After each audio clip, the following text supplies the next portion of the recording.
As I was taking a walk along the edge of my property, I noticed something odd, a small package lying just inside the tree line. It wasn't there the day before, and it looked like it had been dropped off hurriedly. At first, I thought it might be a simple mistake, maybe an abandoned item from a neighbor or a delivery gone wrong. But the packaging caught my attention. It was high quality, professionally sealed, and marked with strange, nondescript labels. No address, no sender's information, just a symbol I couldn't recognize. I bent down to take a closer look, feeling the weight of it in my hands. Something about the shape seemed off. It wasn't a normal package for personal items or a delivery I would expect on my property. There was an odd familiarity to it, though, like I'd seen this kind of packaging before in some of the briefings from my past operations. I scanned the area, but there was no sign of anyone nearby. No trucks or vehicles, no foot traffic. I wasn't sure who had dropped it off, but I knew that whatever was inside wasn't meant for me. I had spent enough time in dangerous zones during my years as a Navy SEAL to recognize when something was off. I didn't just get this gut feeling out of nowhere. It had been honed through years of training. I felt a wave of caution wash over me. I wasn't in a war zone anymore, but something about this felt familiar. There was no telling what was inside, but I knew I had to handle this carefully. I decided to take the package inside, knowing full well it could be a trap or something worse. The last thing I needed was to ignore it and find myself dealing with the consequences of a mistake. I carefully placed the package in my garage, far from anything flammable or sensitive, and set about examining it. My mind raced. Who would leave something like this on my property, and why? Was it an isolated incident, or was there something bigger at play? I immediately began looking for any clues, knowing this wasn't just some random delivery mistake. This was deliberate, and I knew deep down that I had just stumbled onto something that wasn't going to be easy to ignore. The days following the discovery of the mysterious package were tense. I kept a close eye on my property, scanning the area more than usual, but nothing seemed out of place. That is, until one evening when I noticed something that sent a chill down my spine. I was finishing dinner when I saw headlights cutting through the tree line at the far end of my property. At first, I assumed it was just another neighbor passing by, but something about the way the vehicle approached seemed deliberate. It wasn't a car I recognized, nor was it a typical visitor's vehicle. The headlights cut off as the vehicle slowed down, then it parked near the tree line for a few minutes before backing up and disappearing into the night. This wasn't normal behavior for anyone who lived in the area. Most of the people who lived around me had a predictable schedule. They didn't just park in the dark and leave in a hurry without explanation. Curiosity piqued. I grabbed my binoculars and scanned the area where the vehicle had been. I could barely make out the silhouette of a truck, unmarked and with dark windows. Whoever had been in that vehicle had no intention of sticking around for any conversation. I thought I had seen enough of these kinds of covert operations in the past, but this felt too close to home. The next night, it happened again. But this time, there were two vehicles. The same dark truck from before, along with a second one, pulling up to the edge of my property. I watched as the trucks parked under the cover of the trees, their engines idling. I could hear voices faintly on the wind, but they kept their conversations hushed. It was clear they didn't want anyone to notice them, but they were here for a reason. I couldn't take any chances. My instincts told me this wasn't a simple mistake or a random occurrence. I had been through too many high-risk situations to ignore the signs. I was on edge, and the presence of these people on my land meant something bigger was going on, something I needed to get to the bottom of. I immediately started taking notes of the vehicle's license plates, their descriptions, and the times of their visits. As a Navy SEAL, I knew that gathering intel was critical in situations like this. I had learned that you couldn't act without the proper information, and I wasn't about to rush into a confrontation without knowing who I was dealing with. But deep down, I already suspected that these visitors weren't just trespassers, they were part of something much bigger. I had a gut feeling that I had just stumbled upon a cartel operation trying to use my property as a way station for their illegal goods. I spent the next few days on high alert, watching the area closely and continuing to gather as much information as possible. But it wasn't until I had a conversation with one of my neighbors, Mike, that things started to fall into place. Mike was an older guy, lived just a few houses down from me, and was one of the few who hadn't been intimidated by the odd things happening around here. I was out for a walk one afternoon when I ran into him while he was working on his fence. As we exchanged pleasantries, I decided to bring up the strange activity I had been noticing on my property. I mentioned the trucks, the odd hours, and how it seemed like someone was operating under the radar. Mike looked at me with a mixture of concern and relief, like he'd been waiting for someone to finally notice what he had. I've seen the same vehicles around here a few times, he said quietly, looking around to make sure no one was listening. They don't belong to anyone in the neighborhood. And I've seen some of those guys hanging around, unloading things from the trucks late at night. That got my attention. What kind of things? Mike paused for a moment, his face tense. I didn't get a good look, but it didn't look like household goods or anything normal.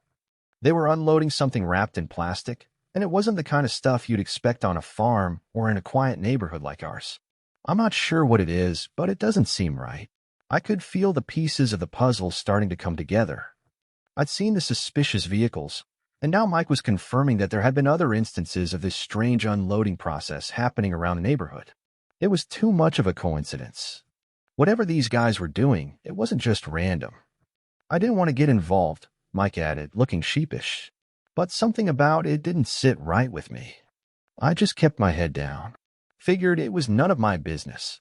I nodded, understanding his hesitation. But this was no longer just about staying out of trouble. It was about protecting the neighborhood, and it was clear that Mike had noticed something important. I made a mental note of the details he provided and decided to step things up. This wasn't a random occurrence. It was a deliberate operation, and I had to act before it escalated. Mike, keep an eye out, I said, my tone firm. If you see anything else, I need to know. And don't hesitate to call me if anything feels off. This is bigger than just some trucks on the road. He nodded, clearly relieved that someone was finally taking it seriously. We parted ways, but I couldn't shake the feeling that the cartel was already deep into their operation here, using the neighborhood as a cover. And it was only a matter of time before they realized I was onto them. As the days passed, the pattern became clearer. The trucks were showing up with increasing frequency, each time bringing in more packages, large ones wrapped tightly in plastic or tarp. From my vantage points around the property, I started to recognize the signs of cartel activity. It wasn't just a few deliveries. This was a full operation. The cartel's involvement was becoming evident with each passing night. They were moving in a precise manner, almost military in its execution. The same 2 trucks appeared each time, always at the same hour, always stopping in the same spots. I saw men unloading the packages, their movements quick and coordinated, but they weren't as careful as they thought. I've been trained to observe, to look for patterns, and I knew exactly what I was dealing with. From my training as a Navy SEAL, I recognized the logistics of this operation. The way the trucks parked, the timing of their arrivals, the secrecy of the men. They were trying to move something illegal without attracting attention. But what they didn't know was that they had drawn the attention of the wrong person. I was a trained observer, accustomed to tracking and analyzing movements of high-value targets. These weren't just petty criminals. The organized nature of their operations, the precision, the secrecy, it all pointed to one thing, a cartel. And from what I could gather, this wasn't just about small-scale smuggling. This was a well-coordinated operation, likely running drugs or other illicit goods. I couldn't just sit by and wait for things to escalate further. Every minute I spent watching them, gathering more intel, felt like another step closer to their plan taking shape. If they weren't already aware of me, they would be soon. I needed to act, and I needed to do it without tipping my hand too early. I spent the next few nights gathering all the information I could, photos of the vehicles, video footage of the unloading, and descriptions of the men involved. I knew that getting law enforcement involved was the right call, but I couldn't make a move without enough evidence to back up the claims. I also needed to ensure that I wasn't walking into a trap, which meant making sure I had every detail locked down before I acted. I felt the weight of the situation. This wasn't just about protecting my property anymore. It was about protecting my neighbors, the community, and stopping a criminal enterprise in its tracks. As I sat in the dark, observing them from my perch, I felt the familiar surge of adrenaline, a feeling I had once relied on in high-risk operations. But this time, the stakes were personal. And I wasn't going to let them win. I knew I couldn't take down a cartel with just suspicion and a few blurry photos. I needed hard, undeniable evidence, something concrete that could stand up in court and bring down their entire operation. I spent the next few nights carefully documenting everything I could. I used high-powered binoculars and cameras with long-range lenses to capture, everything from the truck's license plates to the faces of the men unloading their mysterious cargo. I set up a temporary observation post in an old shed near the property's edge, far enough to stay out of sight but close enough to catch every detail. Using equipment I had acquired during my Navy SEAL days, night vision goggles, sound recorders, and motion sensors, I had everything I needed to keep a close watch on the cartel's activities without being detected. Every night, I watched the same pattern unfold. The trucks arrived at precisely the same time, parked in the same spots, and the men unloaded with a practiced efficiency. They were careful, but not careful enough. The load was always wrapped in heavy plastic, but I could see enough to know that it wasn't just construction materials or supplies. The way the packages were stacked, the urgency of the unloading, it was clear they were trying to move something valuable and illegal. After a few more nights of watching them unload, I was able to identify a consistent characteristic. The cargo seemed to be some kind of bricks, each wrapped tightly in plastic. I recognized it immediately. It wasn't just any cargo. The shape, the way it was packed, it was similar to the way drugs were often transported in covert operations. I wasn't sure if it was cocaine or something else, but I knew enough to understand that the cartel was using my land as a staging area for smuggling operations. I also started to get a better look at the individuals involved. They weren't local.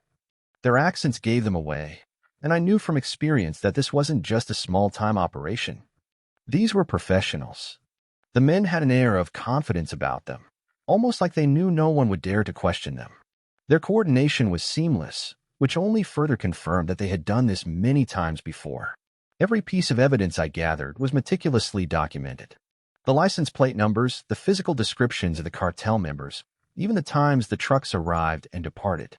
I was putting together a case that would expose the operation for what it was, a full-scale drug smuggling operation using my land as a key point in the logistics chain. The more I gathered, the more convinced I became that I wasn't just dealing with a few rogue criminals. This was a cartel with serious backing, and if I wasn't careful, I could find myself in the middle of a very dangerous situation. As the days passed, the cartel's operation became bolder. What started as small, discreet deliveries had now turned into large shipments, and their methods were becoming more aggressive. The trucks weren't just arriving during the night anymore. They were showing up during the day, too, under the cover of larger vehicles. I watched as 2 new trucks, both black and heavily tinted, pulled up to my property one afternoon. They parked closer to the tree line than usual, trying to conceal their presence behind the shadows of the tall pines. I could see more men now, at least 5 or 6 unloading packages, but there was something different about this operation. It wasn't just the usual routine. They were unloading faster, moving more efficiently, and there was a sense of urgency to their actions. The men seemed more on edge, constantly looking around, as if they were aware that time was running out. That's when I saw it, a flash of metal from the woods. 2 armed guards, standing at the edge of my property, scanning the perimeter. I immediately realized that the cartel was getting nervous. They had increased security, likely due to the fact that their smuggling operation had grown bigger and more noticeable. They knew they were under threat, and now they were prepared to defend their operation, no matter the cost. I had to act quickly. It was clear that this wasn't just a minor smuggling operation anymore. They were expecting a response, and their escalation meant they were willing to use violence to protect their profits. I made sure my observations were documented thoroughly. License plates, the guards' descriptions, the exact times of arrival, everything. The more I watched, the more I realized that this wasn't just happening on my property. This was part of a larger network spanning multiple locations. The cartel was using my land as one of their key points in the distribution chain, and they were setting up to move a large shipment soon. I wasn't going to wait until they made their next move. It was clear I needed backup, and I wasn't about to let these criminals turn my property into a war zone. The stakes had risen dramatically. I immediately contacted Deputy Harris from the Sheriff's Department, bringing him up to speed on everything I had observed. This wasn't just a local matter anymore. It had become a much larger operation that needed the full resources of law enforcement to dismantle. The moment I hit send on that message, I felt the weight of the situation intensify. I knew that if we didn't act fast, we could be looking at a cartel operation that would run unchecked in my neighborhood. And I wasn't going to let that happen. With the cartel's operation escalating and law enforcement now fully aware of the situation, I knew I needed to be prepared. It wasn't enough to just passively observe anymore. I had to take action. The next step would require precision, and I was ready to do whatever it took to stop them.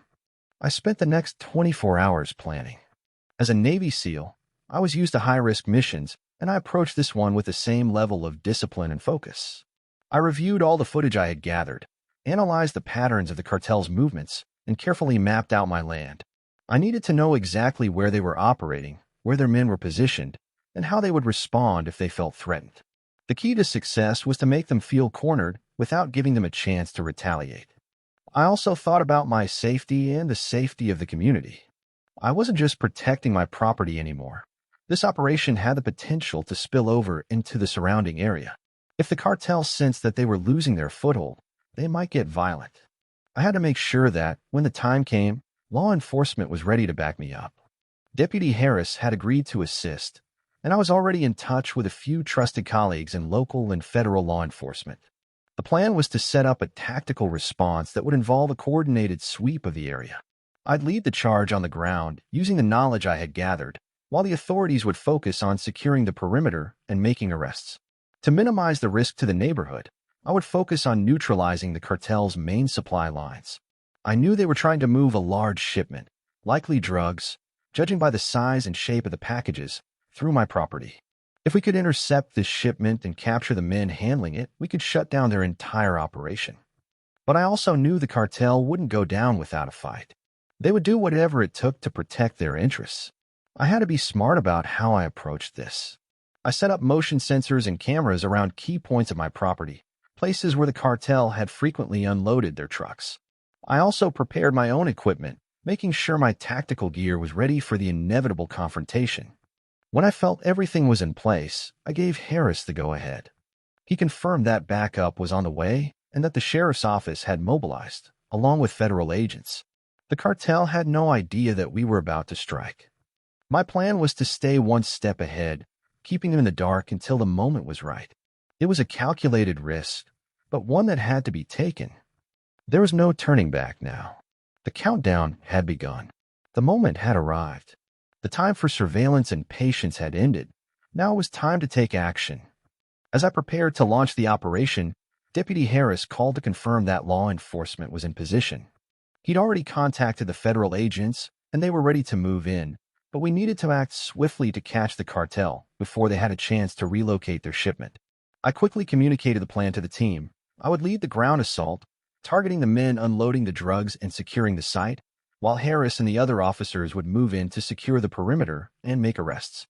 The goal was to intercept the cartel's operation, arrest as many operatives as possible, and prevent them from fleeing or hiding the drugs.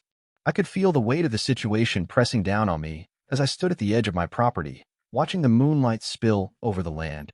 This wasn't just about a single drug shipment. It was about taking down a cartel operation that had been running under the radar for far too long.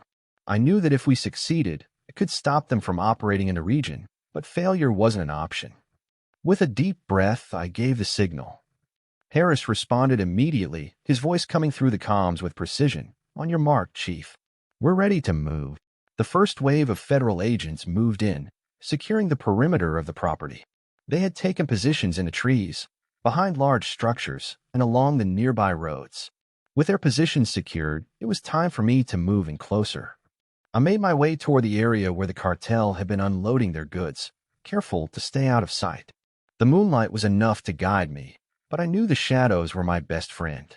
I crept silently, my Navy SEAL training kicking in as I moved across the terrain, my senses heightened to every sound around me. The distant hum of the trucks, the occasional rustle in the leaves.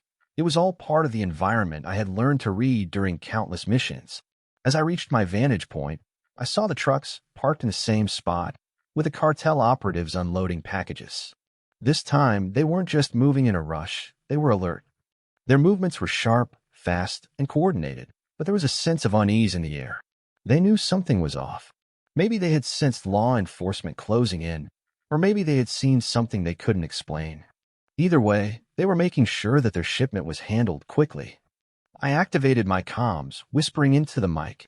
Now, the next few minutes unfolded like a well-executed operation. I moved swiftly, taking down one cartel member after another with minimal noise, neutralizing their threat without alerting the others.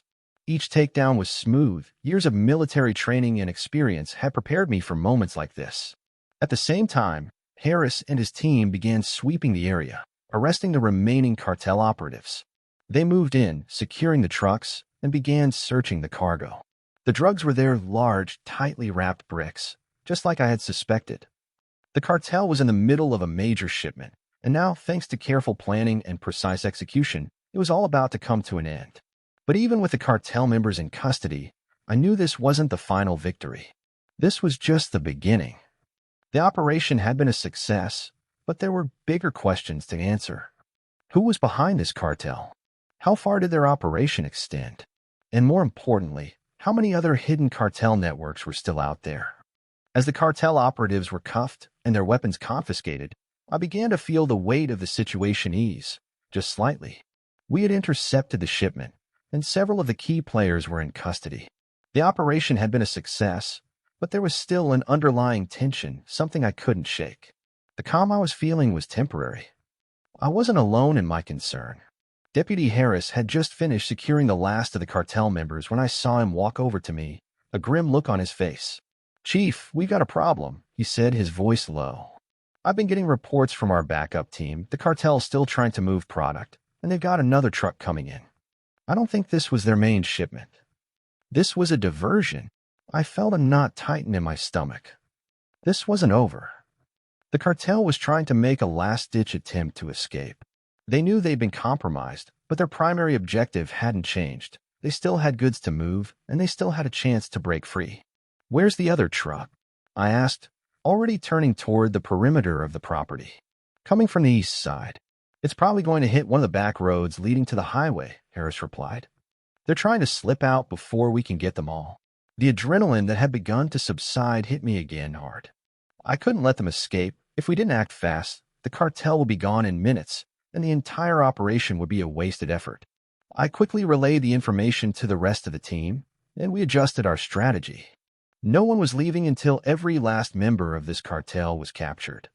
I took off running toward the east side of the property, radioing into the team to set up a blockade on the road. The last truck had to be intercepted before it got too far. With every second counting, I pushed myself faster, relying on the same training I'd used to navigate hostile environments. I knew the terrain, and I knew how to move quickly without being detected. As I neared the back road, I saw the truck approaching, its headlights cutting through the trees.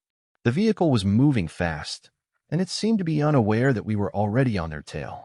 I positioned myself and a few trusted agents in strategic spots along the road, ready to move in when the truck reached the checkpoint. My heart was pounding as I waited, watching the truck approach. The tension in the air was palpable. They weren't just running drugs, they were trying to protect an empire. If we let them slip through, it could mean months of tracking down these operatives again. It wasn't just about the drugs anymore. It was about taking down a criminal network that had infiltrated the entire region. The truck was getting closer, and I knew we had only moments to act. The truck barreled down the back road, its headlights now blinding in the night, illuminating the trees and underbrush as it sped toward the checkpoint. I could feel the tension in the air. Everything depended on this moment. We couldn't afford to let this last shipment get away. If we did, the cartel would simply regroup, and we'd be back at square one. This had to end now. I checked the position of the team over the comms. "Ready," I whispered into the mic, barely able to hear myself over the roar of the truck's engine as it grew louder. "Ready," came Harris's voice in response, steady and calm. The truck was almost on us now. It was too close to the point of no return. I signaled to the team, and we sprang into action. I darted into the middle of the road, taking a quick glance at the driver in the truck. He was focused on the road ahead, oblivious to the trap closing in around him.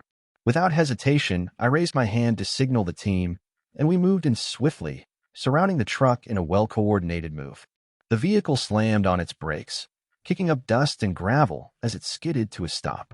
The driver tried to make a sharp turn to evade us, but it was too late. We had the road blocked in every direction, and there was nowhere for him to go. I could see panic start to settle in the driver's eyes as he realized what had just happened. He reached for something inside the truck, but I was already there. "Don't even think about it," I barked, my voice hard, my hand on the sidearm I carried with me. "Get out of the truck." "Now." The driver hesitated for a split second, then quickly unbuckled his seatbelt and raised his hands, complying. His eyes were wide, and I could see his hands shaking. The last thing the cartel operatives expected was a Navy SEAL jumping into action on their turf. I gestured for one of the agents to move in and cuff him, keeping my focus sharp. This was far from over. I moved to the back of the truck, carefully peering inside. There it was, the unmistakable cargo, wrapped tightly in plastic, stacked high in the truck bed. I didn't need to open it to know what was inside. It was drugs, and we had just stopped one of the cartel's last shipments. But I knew this was only one part of the operation. The truck had been carrying the shipment, but there were likely more of these trucks and routes I hadn't uncovered yet. The network was still alive, and if I didn't keep pressing, we could be facing the cartel's next move sooner than we'd like. "We've got him, Chief," Harris said over the comms. "But we need to get these drugs off the streets and tie up loose ends." I looked at the truck, then back at the agent who had the driver cuffed. "Get him in the vehicle. We're not done yet. We need answers." With the driver in custody and the truck secured, I took a deep breath, but my mind was already racing. This was a significant blow to the cartel, but I knew it wasn't over. There were still questions that needed answers, and the larger operation hadn't been fully dismantled yet. I could feel the adrenaline surging again, but I forced myself to stay calm. We had won a battle, but the war was far from over. The team quickly began processing the truck and its cargo. Harris, along with a few federal agents, began carefully unloading the packages, cataloging everything as they went. They were all wrapped tightly in plastic, stacked neatly, but I knew that wasn't the end of the story. The cartel was too well organized to leave anything to chance. There had to be more shipments, more men, more hidden locations. "We need to get the driver talking," I said to Harris, walking over to where he was standing with a now cuffed man. "Find out where this shipment was headed, who's involved, and how many more trucks are out there." Harris nodded. "On it, Chief. We'll get the info. But we'll need to move fast. These guys won't stay down for long." I turned to the other agents, giving them instructions to secure the area. "Keep an eye on the perimeter. If the cartel suspects were closing in, they'll try to clean up the operation. I want every escape route covered." As I watched the agents work, my mind kept running through the possibilities. The truck had been just one part of the puzzle, and now we had to connect the dots. This wasn't just a one-off smuggling ring. It was a well-oiled operation with resources and infrastructure. It wasn't long before the driver, sweating and nervous, started to crack under the pressure. I moved in, my presence enough to make him sweat even more.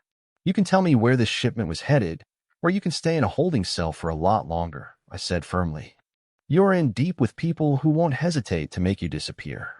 Help us, and maybe you'll get a lighter sentence." The cartel member hesitated for a moment before speaking, his voice trembling. "I don't know everything, but I know the destination. It's going to a warehouse in the city owned by someone with ties to the head of the operation. I've made deliveries there before. Big shipments. You won't find it without a search warrant, but it's there. It's where they're funneling everything through." I felt a rush of satisfaction, but it was tempered by the realization that the operation was far from over.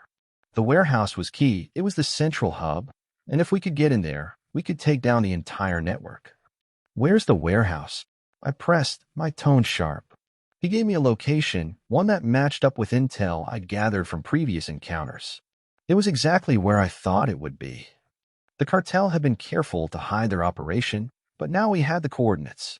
We were going in. "We're heading there next," I said, making the call to the team. "Prepare for a full assault." We hit them hard and fast. No more running. I turned back to Harris. "This ends tonight." We were ready. The information the driver had given us was the key we needed to end this operation once and for all. The warehouse wasn't far, and I could already feel the tension building as we geared up for the final assault. This wasn't just about taking down a few cartel members. It was about eliminating a network that had been thriving on crime and smuggling and making sure they could never operate in this area again. The team was already in motion. The federal agents had been briefed, and Harris had organized a tactical unit to handle the perimeter. I took one last look at the surveillance footage I had collected from my property. The trucks, the men, the activities, everything pointed to this warehouse. We were about to hit them hard, and we needed to be swift and precise. I took my place at the front of the line, ready for action. My Navy SEAL training was at the forefront of my mind. Every step of this mission had been planned with precision, and now was the time to execute it. We couldn't afford mistakes. We rolled out in unmarked vehicles, approaching the warehouse under the cover of darkness. The streets were eerily quiet, the calm before the storm. But I knew this would be far from a quiet operation. The cartel would fight back. They would do whatever it took to protect their operation. But we had the element of surprise, and we had the law on our side. As we approached the warehouse, I gave the signal for the team to dismount and take positions. Harris was with me, alongside a few other federal agents. I could see the warehouse in the distance, large, nondescript, and surrounded by high fences. There were no visible guards, but I knew better than to assume they weren't prepared. We moved in slowly, checking for security cameras and alarms. It was quiet, almost too quiet. The warehouse looked like it was abandoned, but my instincts told me that was just a cover. I felt the weight of the situation again. If this warehouse was the nerve center of their operation, then every step I took could be the difference between success and failure. Harris signaled that the perimeter was secure, and we made our way toward the building's entrance. We were ready to breach. With a swift motion, I kicked open the door, and we poured into the warehouse. The lights flickered on as we moved in, and I immediately scanned the area. I saw rows upon rows of crates stacked high, most of them covered, just like the shipment I'd intercepted earlier. It was all there, waiting to be moved. As we pushed deeper into the building, I saw movement. One of the cartel members was trying to run, but he didn't get far. Harris and the team quickly apprehended him, and the rest of the warehouse was clear. We moved quickly to secure the rest of the cartel members, arresting them without incident. Their plan had been dismantled before they could even react. We'd caught them completely off guard. With every room searched, every crate secured, I felt the weight of success settle in. We had done it. The drugs were confiscated, the cartel members arrested, and the operation was officially shut down. The entire network had been dismantled in one swift, precise strike.